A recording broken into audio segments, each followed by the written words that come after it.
Hi, so my name is Toby. I'm a PhD candidate in Scotland at the University of Edinburgh, and I'm also working at the United Nations in Mali to fund my education, because it's quite expensive there. Okay, so this is a little bit about myself. I'm 32 years old, I'm Métis, I'm from Lethbridge, Alberta, and there's a picture of our lovely longest bridge of its kind. That's our claim to fame. Here are a couple of the countries that I have been fortunate enough to work in and that have hosted me and let me call it home for a short amount. So we have Sierra Leone, Namibia, Ivory Coast, Myanmar, most recently, and now Mali.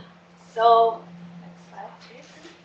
A little bit about myself beyond that is that I'm the only child and I grew up in a bit of a difficult family like many other people. I have one parent has struggles with alcoholism, the other one has a bit of drug abuse problems with mental illness.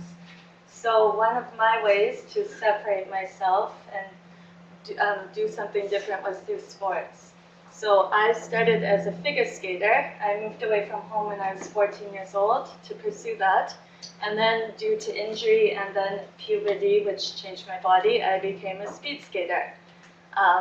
So for each slide coming up, I've put in a lesson that I've learned and I've carried forward with me because I think it's important. So if sport has taught me anything, it's to work with intention.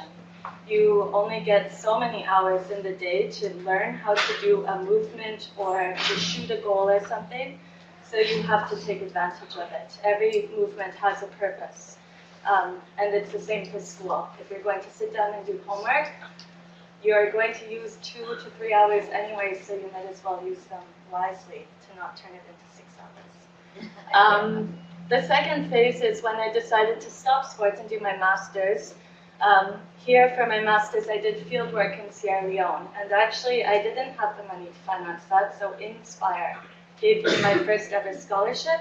It gave me a big confidence boost, and I got to go carry out field work there.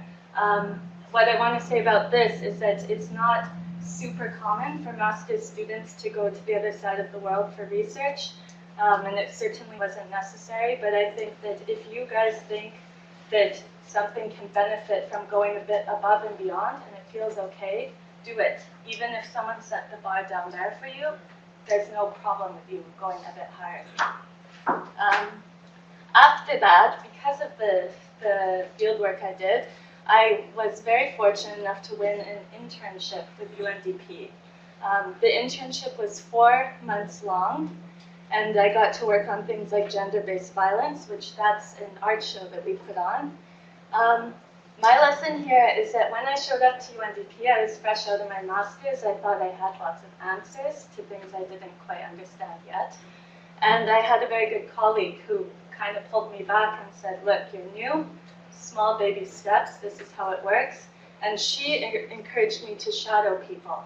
So for my first few months, I followed my managers everywhere. I went to meetings with them.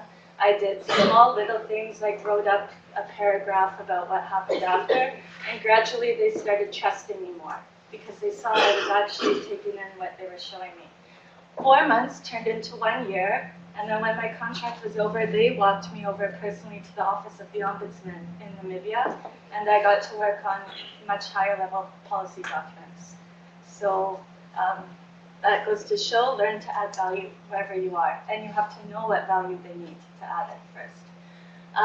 Lastly, this is what I do now. I work in peacekeeping. I worked in Ivory Coast, and now I'm in Mali. And if I could say anything about UN peacekeeping, it's that it's probably the most diverse thing I've ever worked in my life.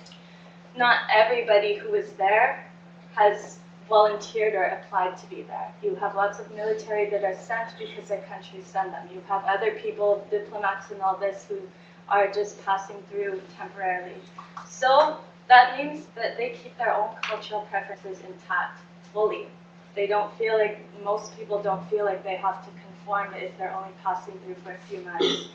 So the way forward in situations like that is to use each other's strengths. So this colleague right here, he's from Rwanda, and actually during the Rwandan genocide, he was a recruiter for the rebels. Now he's working with UN, and he has a skill set in education and outreach like I've never seen in my life. So learn from that. This is my last slide, and it's the motto that someone taught me when I did sports, and I keep it with me for everything. Whatever you focus on expands, and that's to say that coming from the background I did, especially now when I'm working in UN and lots of these people are children of diplomats or they've gone to private schools, I can feel a little bit angry because that's not at all how my life was. I had to do many things by myself. But if I focus on that, I find that I get really down for 1 to 2 days, and then I have to kick myself out of that. And I have to start focusing on the really good things that are coming out. And you can always find very good things. So that's my final lesson. I hope that it helps some of you. And your mentor.